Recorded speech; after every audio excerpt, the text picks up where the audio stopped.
It started with a cleaning spree.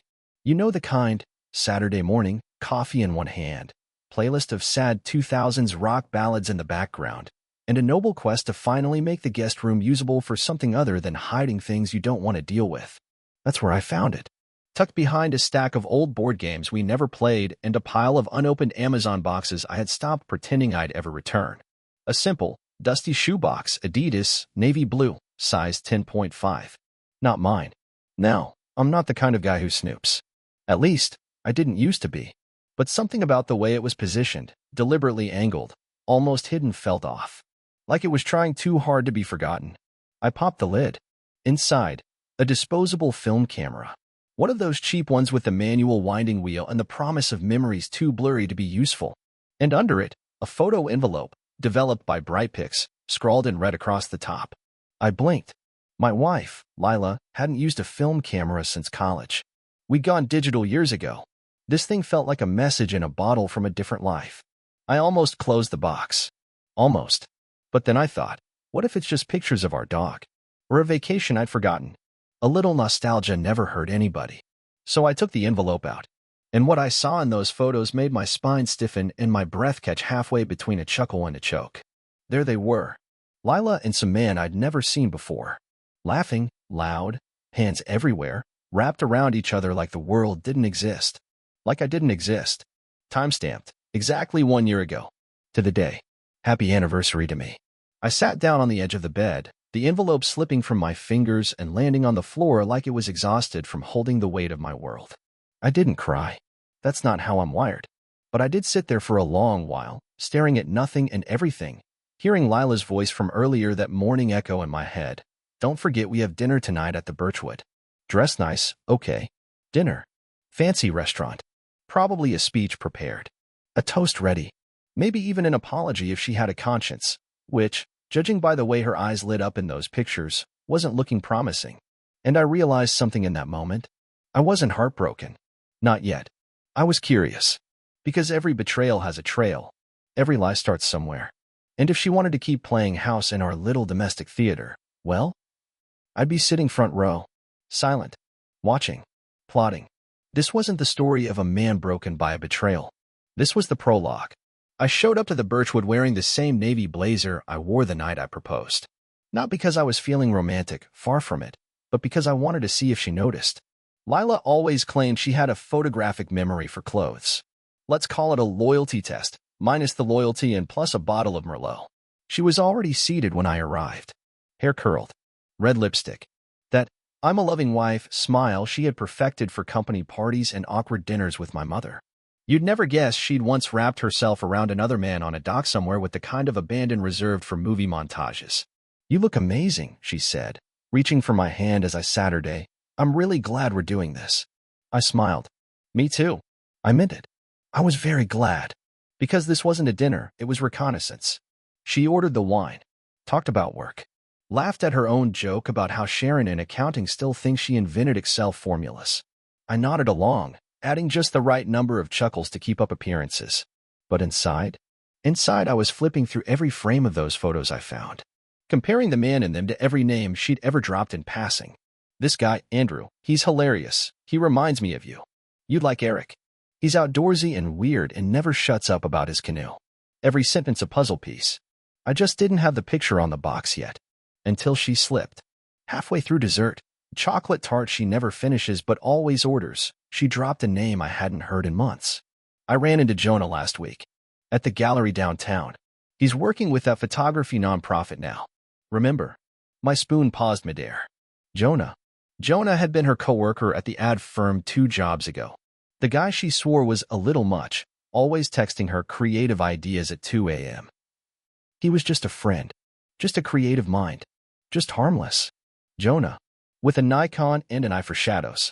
I didn't let my face change. I nodded. Yeah, I remember. The artsy guy.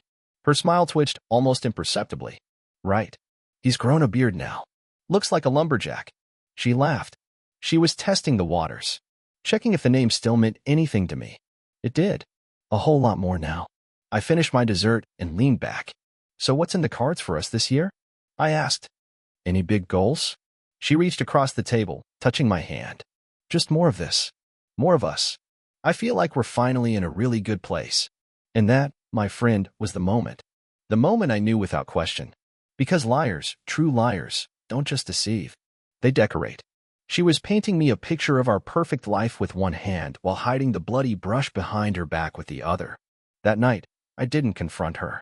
I kissed her on the forehead before bed, tucked the photos under my sock drawer, and logged into an old email I hadn't touched in years. One I used to register warranties and backup drive subscriptions. Why? Because people who cheat in real life tend to be sloppy online. And I was about to dig.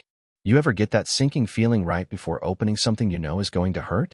That's how I felt logging into the old Gmail account I hadn't touched since Obama was still in office. I used to joke that I kept it for receipts. Turns out, I wasn't wrong. See, Lila and I used to share a Dropbox folder way back when vacation photos, recipes she never cooked, a spreadsheet titled Future Baby Names that aged like milk.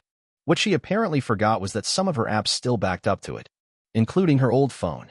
And in that Dropbox, in a folder labeled innocently as ref shots, were 37 JPEGs, all timestamped within 3 days of each other, all featuring a cabin I'd never been to. And Lila and Jonah, they weren't doing anything overt. No smoking gun. But the body language? The poses? The mirror selfies with toothbrushes in the background? Yeah, subtle as a marching band at a funeral. The last picture in the series nearly made me laugh. They were on a balcony, toasting with coffee mugs that said, his and hers.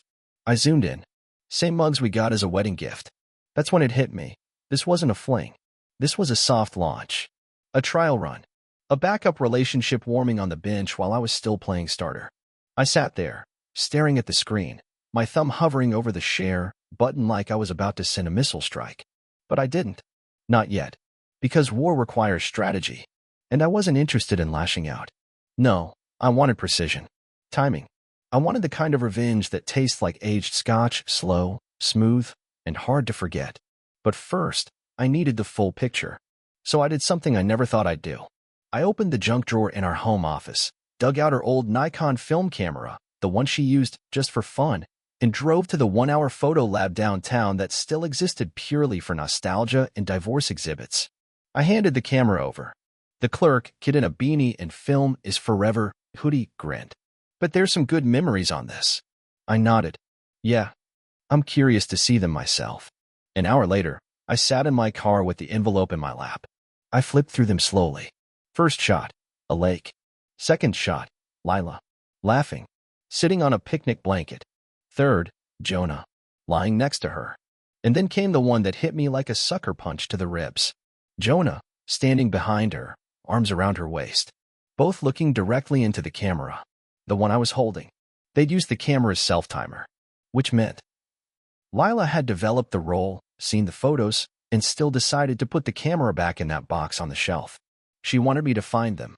Not immediately, not directly, but eventually, like some twisted time capsule of betrayal. I exhaled. That's when it stopped being about heartbreak. It became personal, not petty, not cruel, just poetic. Because if she was staging memories, then I'd start writing the ending. And it was going to be a showstopper. I sat in the car, fingers tapping against the envelope of betrayal like a war drum. The photos were now spread across the passenger seat, mocking me with every glance. Smiling faces, twisted affection. Lila, arms draped around Jonah like I never existed. They didn't just cheat. They documented it, curated it, immortalized it in soft lighting and sepia tones. It was love, deliberate, obnoxious, and loud. But here's the kicker. They didn't hide it well. Not because they were careless, no. It was worse than that. They were confident I wouldn't see it. And that told me everything I needed to know.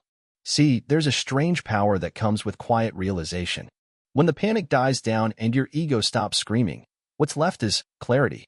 Cold, quiet, sharp-edged clarity. It doesn't beg for answers. It makes decisions. I drove home without music. Windows down. Just me and the wind, running through plans like a general before the battle.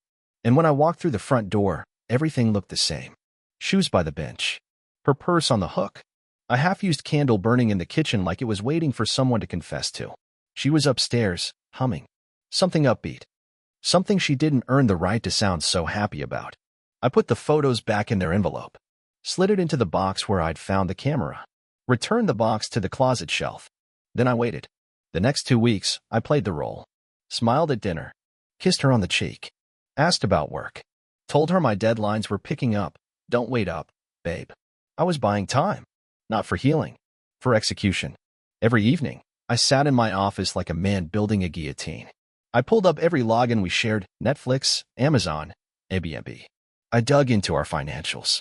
Separate accounts, but connected through joint credit. I called in a few favors at work. I started taking screenshots. Email confirmations. Charges she didn't realize were visible. The rental cabin in upstate Vermont she'd put on the joint card for a solo retreat. The bouquet of lilies, his favorite, not hers, sent from an anonymous sender to her work address. She used to joke I was bad with details. She wasn't wrong. But betrayal rewires your brain. Turns you into a savant. By the end of the second week, I had a dossier. Neat. Organized. Labeled. And then I wrote a letter. Not the angry, how could you kind? No, this wasn't for her conscience. This was a script. For me. To control the moment. It began. Lila. You may not realize this yet, but our marriage has been over for a while. You just took longer to say it out loud. I want you to know I saw it. All of it. The photos. The trip. The looks you gave someone else that used to belong to me. And before you accuse me of invading your privacy, remember this. You left the breadcrumbs. I just followed the trail you made. But here's the thing. You won't get a fight from me. No screaming. No scenes. No furniture flung through a window. That would let you off the hook too easily. Instead, I'll leave you with something else. Your freedom. And a story. One you'll never quite know the ending to. I folded it. Slipped it into a clean envelope. Left it unsealed. Then came Saturday. We had plans to host a small dinner, just her sister, and a couple from her yoga group. People I barely tolerated, but who thought I was such a solid guy. Perfect audience. I set the table, poured the wine, lit the candles, played the host like a man born for it. Lila laughed loudly all night. Her sister commented, "You two are so steady. It's refreshing." I raised my glass. "To fresh starts," I said. Lila blinked, tilted her head, smiled. She didn't know. Not yet. After the guests left and she went upstairs to shower, I moved. I left the envelope on her nightstand. Then I picked up my keys, grabbed my packed bag from the coat closet, walked out the front door. I wasn't running. I wasn't hiding. I was leaving. And here's the twist. I didn't take the car. I took hers. The one with the trunk she always kept locked. The one she insisted was just for groceries. Spoiler, it wasn't. Inside were 2 folded blankets, a half-used bottle of cologne I didn't wear, and a Polaroid camera. Still loaded. Still warm. I took one picture. Of me. Standing next to the car. Smiling. One hand holding up the spare key. Captioned it with a Sharpie. I know. I've known. And now I'm done pretending. Then I left the photo on the dash. She'd find it eventually. But not before the locksmith came the next morning to change the locks. Not before I transferred the money from our joint account to cover my lease on a downtown loft I'd signed for that very afternoon. Not before her freedom came with the unmistakable aftertaste of being outplayed. Because revenge isn't loud. It's not a scream. It's the absence of one. It's watching the curtain fall on a play she thought she was directing. But guess what? The script is mine now. Sunday morning rolled in like fog, quiet, heavy, slow. I was long gone by then, of course. Not far, just elsewhere. Somewhere with silence that didn't ache, walls that didn't whisper secrets, and light that didn't remind me of the way her eyes used to glow when she lied and called it love. The downtown loft I'd moved into was nothing special. Exposed brick, high ceilings, a stubborn radiator that clicked like a metronome for ghosts. But it was mine. No shared closets. No monogram towels. No perfume lingering on pillowcases like an afterthought. Just space. And freedom. And quiet. Well, until 8:43 a.m., when my phone lit up like a Christmas tree. First text. Lila, where's my car? Second text. Lila, are you serious right now? Third text. Lila, what the hell is this letter? I let them sit. Let them multiply. By 9:05, she called. 5 times. I didn't answer. But I could picture it clearly, her pacing around the bedroom in one of those silk robes she wore like armor, the letter shaking in one hand, confusion turning to panic turning to realization. She'd read every word. And I guarantee it wasn't the betrayal that got her. It was the fact that I didn't yell. Didn't beg. Didn't give her a final monologue to interrupt or cry over. See, when you've built your power on someone else's emotional reactions, silence becomes the loudest rebellion of all. Around noon, she finally cracked and left a voicemail. Logan, we need to talk. I didn't know you were feeling like this. I mean, I knew things were off, but this? Please don't do this like some disappearing act. Be an adult. Come home. We can talk about it. Come home. She still thought this was a detour. A timeout. Like I'd come storming in with tears and accusations, ready to argue about who hurt who first. But I wasn't hurt anymore. I was done. Instead of replying, I did something even pettier. I opened the Logan and Lila shared calendar and canceled every upcoming event. Couples therapy, her idea. Months ago. Her niece's birthday party. The wine tasting we RSVP'd for back in January.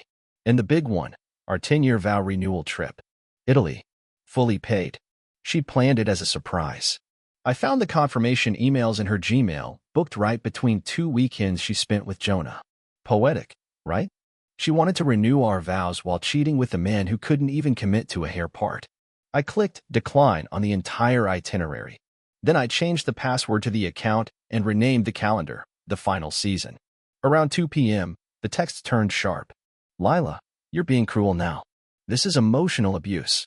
There it was. The pivot. From, let's talk, to, you're the villain. Classic. Then came one I didn't expect. Lila, he didn't mean anything. It was complicated. I didn't plan it. It happened. But I never stopped loving you. Now that made me pause. Because it confirmed something I'd suspected since the day I found those photos. Jonah wasn't the only one. He was just the one who got caught on camera. If it just happened, that meant she was willing to risk everything for something spontaneous. Thoughtless. Weak. That wasn't love. That was convenience dressed in chemistry. By Sunday night, she sent a final message. Lila, I hope you're proud of yourself. You've ruined everything. I smiled. Because no, Lila, you ruined everything. I just turned on the lights.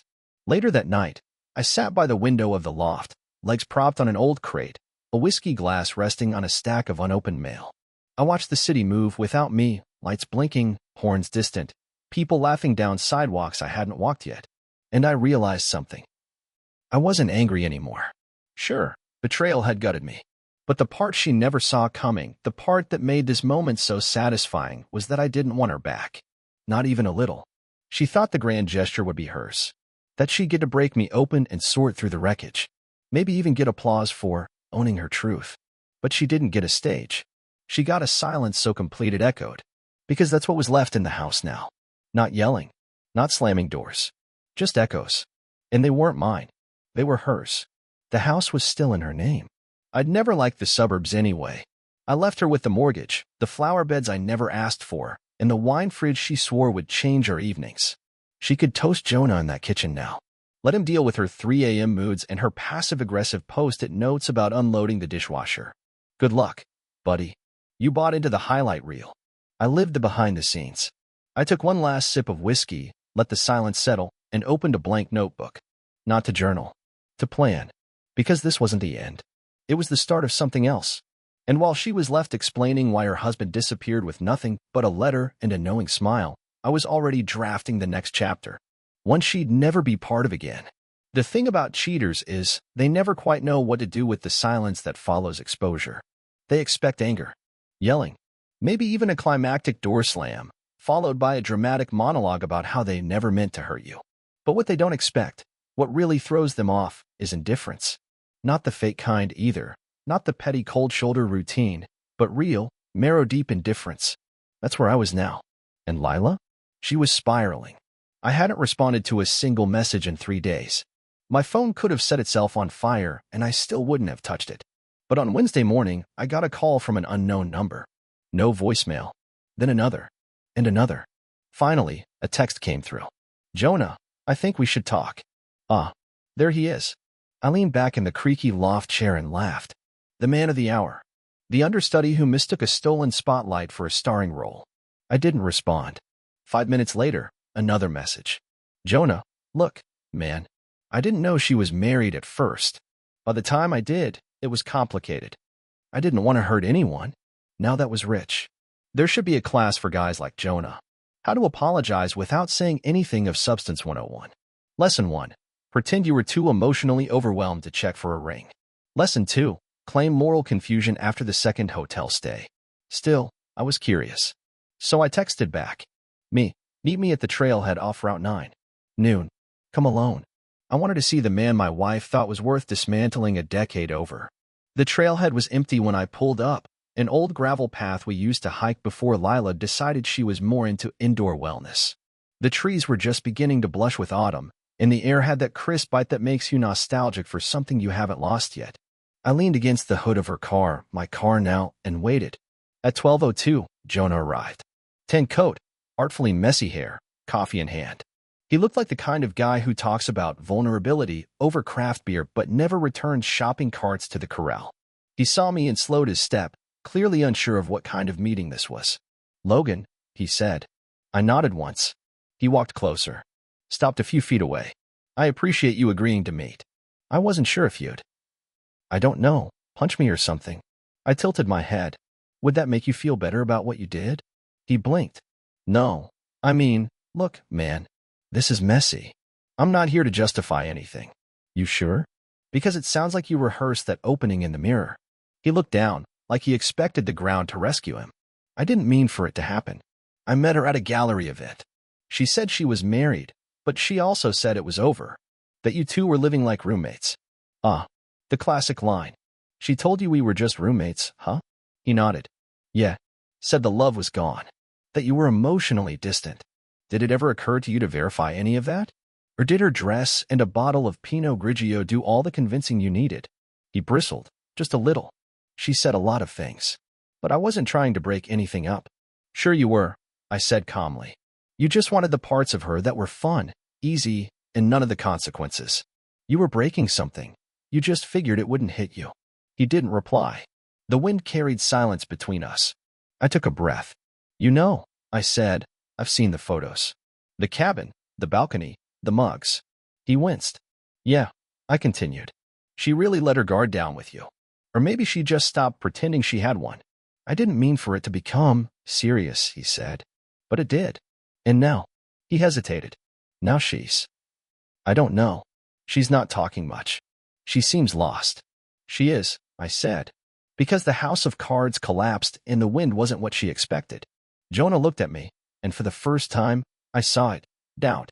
Regret. Maybe. But not the good kind, the selfish kind. The kind that doesn't come from hurting someone, but from realizing you might not be the hero of the story after all. I didn't come here to fight, he said. I nodded. Good. Because we're not going to. He looked confused. This isn't about you, Jonah, I said. You were a prop.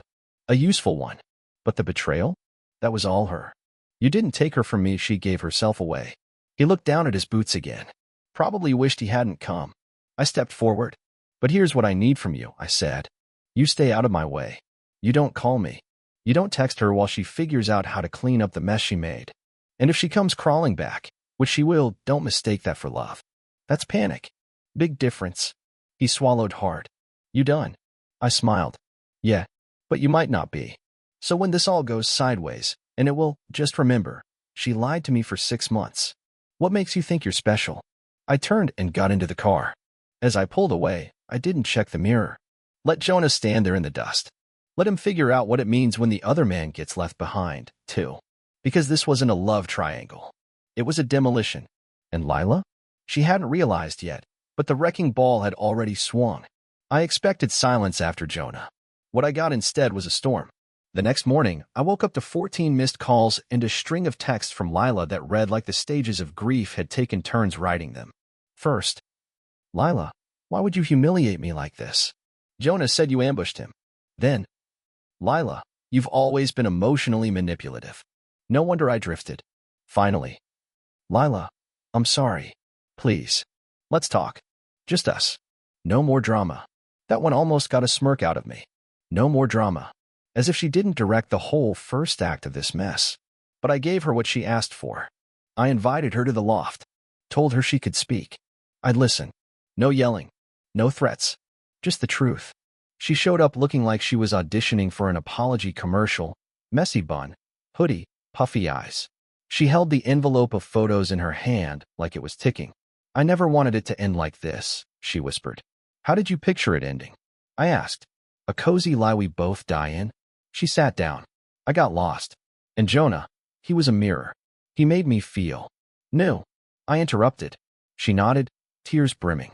You stopped looking at me the way you used to. I felt invisible. That's the thing about betrayal. It always gets justified by someone else's shortcomings. Like there's a moral punch card. 10 ignored glances equals 1 affair. You didn't feel invisible, I said. You felt seen by someone who didn't know you yet. She blinked. And I stopped looking at you the way I used to because you weren't that person anymore. You were already gone. Lila started crying. Real ones this time. The ones that came from the pit of whatever was left. You want the truth? She said, voice shaking. There was someone else. Before Jonah. It started 2 years ago. I never told him either. That's when I knew. This wasn't a collapse. It was a slow erosion. She had chipped away at us until it was dust in her hands. And now she didn't know what to do with it. Do you hate me? She asked. I looked her dead in the eye. No, I said. I don't care enough to hate you. 2 weeks later, the paperwork was done. Divorce proceedings filed. No contest. I didn't want the house. I didn't want the furniture. I didn't want alimony. But I wanted one thing. The photo. The photo. The one I left on the dashboard of her car. Of me holding the key, smiling. I want that photo, I told my lawyer. The original. Not a copy. She asked why. I told her it was sentimental. That was a lie. I wanted it because it was proof. Not of revenge. Not of power. But of freedom. That photo marked the exact moment I stopped being the man who needed someone else's loyalty to feel whole. Meanwhile, Lila moved into a smaller place uptown. Jonah? Gone. The reality of a woman with broken edges and bad credit didn't quite match the artsy vacation vibe. Rumor was, she tried dating again. But it didn't go well. Turns out, starting over with someone who has a reputation for unfinished endings isn't exactly a hot selling point. As for me, I started running again. Not metaphorically, I mean actual running. Feet pounding pavement. Air in my lungs. Every step forward, a quiet reminder that I'd survived the slow death of a false love. I even went to a photography exhibit one weekend. Not because I cared about the art, but because I could walk past it without seeing her shadow. And that, my friend, is real healing. I wrote her one more letter. Didn't send it. Just wrote it to get it out. Lila, you weren't a villain. You were just selfish. And scared. I don't forgive you, but I no longer need to. The life you burned wasn't just mine. It was yours, too. And I hope one day, when the dust settles and the silence is louder than ever, you'll realize that. Because love isn't supposed to be convenient. Or clever. Or conditional. It's supposed to be honest. And you lied every time you smiled and said, I love you, with someone else's name already living in your mind. I'm not bitter anymore. I'm just awake. Logan. I folded it. Burned it. Some things deserve fire. Not closure. It wasn't revenge. It was precision. 2 months after the divorce finalized, I hosted a gathering at my loft. Close friends, a few colleagues. Nothing huge. Among the guests, a mutual friend.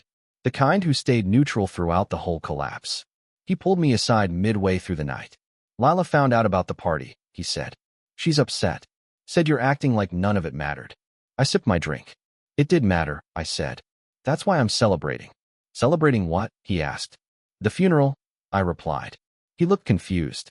Of the man who used to put up with being loved on a leash, I said. Later that night, I pulled out the photo, the one from the dashboard. Framed it. Hung it on the wall above my desk. And I swear, every time I walk by it, I hear one thing. Not broken. Rebuilt. Because Lila didn't ruin my life. She gave me a blank page. And this time, I'm writing the story myself.